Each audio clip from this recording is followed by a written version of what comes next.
Assalamualaikum warahmatullahi wabarakatuh. Alhamdulillahilladzi amarna bis-sidqi wal amanah wa nahana 'anil kibzi wal khiyanah. Asyhadu an la ilaha illallah wahdahu la syarikalah wa asyhadu anna Muhammadan abduhu wa rasuluh la nabiyya ba'dah, amma ba'du. Faqala Allah Ta'ala fil Qur'anil Karim, a'udzu billahi minasyaitonir rajim, bismillahirrahmanirrahim. Fabasyarnahu bighulamin halim. Falamma balagha ma'ahu as-sa'ya qala ya bunayya inni ara fil manam anni azbahuka fanzur maza tara. Qala ya abati if'al ma tu'mar satajiduni insyaallahu minas sabirin. Shadaqallahul azim. Kaum muslimin wal muslimat, bapak dan ibu-ibu jamaah salat zuhur di Masjid Taqwa rahimakumullah. Senantiasa kita bersyukur kepada Allah Subhanahu wa taala. Di siang yang cerah ini Allah mudahkan kita untuk menjalani kehidupan kita, menjalankan segala aktivitas rutinitas kita. Mudah-mudahan bernilai ibadah di sisi Allah. Karena memang hidup kita ini mestinya bernilai ibadah. Allah menciptakan kita itu untuk beribadah atau mengabdi kepadanya. Wa ma khalaqatul jinna wal insa illa liya'budun. Selawat dan salam buat Nabi kita Muhammad sallallahu alaihi wasallam. Allahumma salli ala Muhammad wa ala ali Muhammad. Walaupun hari ini tidak lagi berada di hari tasyrik, namun tentu suasana Zulhijjah, suasana tasyrik itu masih terasa. Dan juga para jemaah haji yang telah selesai melaksanakan ibadah haji itu belum juga dikembalikan, mungkin menunggu waktu untuk kembali ke tempat masing-masing ataupun juga kembali ke tanah air. Karena itu ada baiknya kita kembali mengingatkan bahwa ternyata ada beberapa pesan pendidikan di dalam kisahnya Nabi Ibrahim beserta keluarganya. Dalam surat Al-Mumtahanah surat ke-60 juga Allah ingatkan, a'udzubillahi minasyaitonirrajim, qad kanat lakum uswatun hasanatun fi Ibrahim walladzina ma'ahu. Sungguh telah ada pada diri Nabi Ibrahim beserta orang-orang mengikutnya itu uswatun hasanah. Ada pada Ibrahim teladan yang baik. Kalau di surat Al-Ahzab itu teladan terhadap Nabi Muhammad, tapi khusus surat Al-Mumtahanah ayat 4 itu teladan kita itu terhadap Nabi Ibrahim beserta orang-orang bersamanya. Itu ada istri dan anaknya. Apa pelajaran kita ambil? Yang pertama, Ibrahim adalah sosok ayah yang dapat menjadi teladan dan sekaligus sebagai pemimpin. Baik sebagai pemimpin keluarga, pemimpin dirinya, apalagi sebagai pemimpin masyarakat.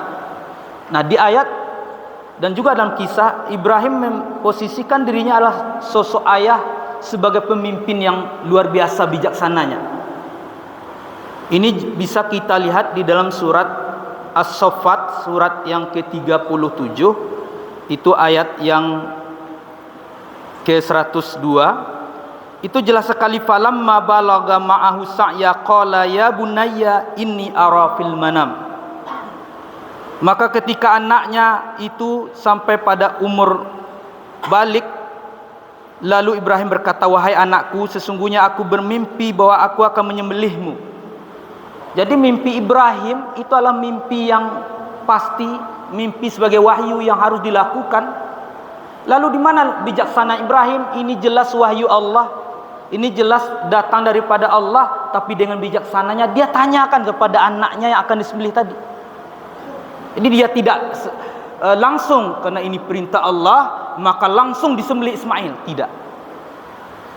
Jadi benar pun perintah itu, benar pun keputusan yang kita ambil sebagai seorang ayah, sebagai seorang bapak di rumah tangga, tapi dialog, berbicara ataupun berdiskusi dengan anak dan istri itu adalah suatu hal yang mesti dilakukan, karena itu adalah gambaran seseorang yang demokratis, seseorang yang bijaksana dalam memimpin. Ibrahim contohnya perintah Allah.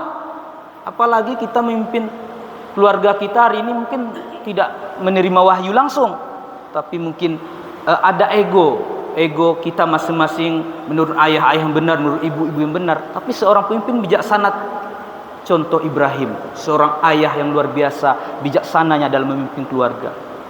Yang kedua, ada sosok ibu. Jadi keluarga Ibrahim sebagai teladan, ada sosok ibu, yaitu Siti Hajar. Siti Hajar itu sama dengan ibu-ibu atau sama juga dengan istri-istri kita. Kalau anaknya kita marahi, kalau anak kita benci, itu ibu itu merasa sedih. Ini anak mau disembelih, bayangkan oleh bapak kaum muslimin wal muslimat yang dirahmati oleh Allah Subhanahu wa taala.